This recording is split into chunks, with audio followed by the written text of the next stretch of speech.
Welcome to getting to the nitty gritty with Big Tron. I want to come to you this morning and talk about a story by way of Atlanta.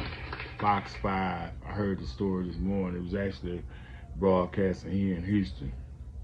And it's about a 4-year-old who needs a bone marrow transplant.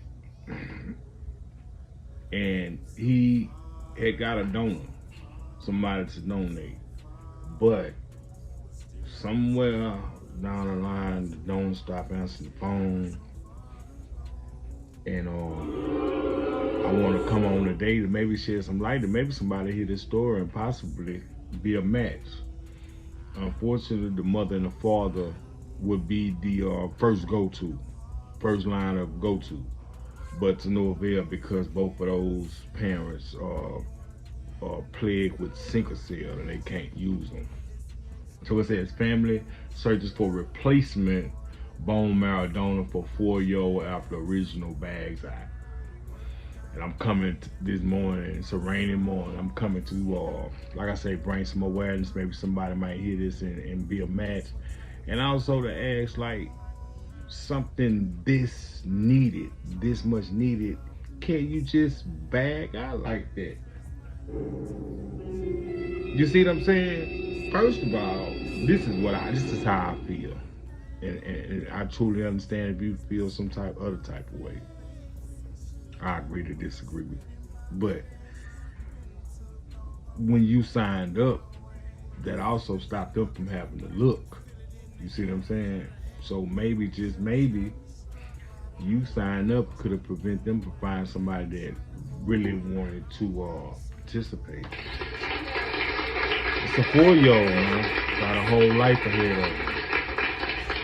So I'm gonna get into the story, and when I go through and edit the video, I'll add some photos and maybe a couple clips or whatever. Same bone marrow type.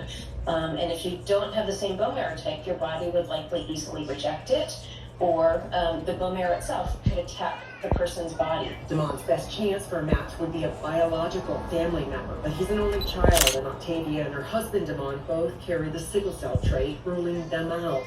So they've turned to a national registry. So the National Marrow Donor Program is made up of donors who have signed up, typically with just a cheek swab to look at DNA, to look at their bone marrow type. And incredibly, last winter, Octavia Evans got a phone call. A bone marrow donor from the registry had been found for Damon. He's the perfect match, he's the perfect age group, and he's willing to do it. And I was so ecstatic. Like, I'm telling family, friends, church family, we actually had started going back and forth, getting clearance, doctor's appointments, just getting ready. But in August, just a month before Damon was set to begin chemotherapy to prepare for his bone marrow transplant, we were close to it. We were literally knocking at the door, about to walk in. His donor suddenly went quiet. We just received the bad news that the donor decided not to respond for whatever reason. We don't really know why, but we know that it does sometimes happen.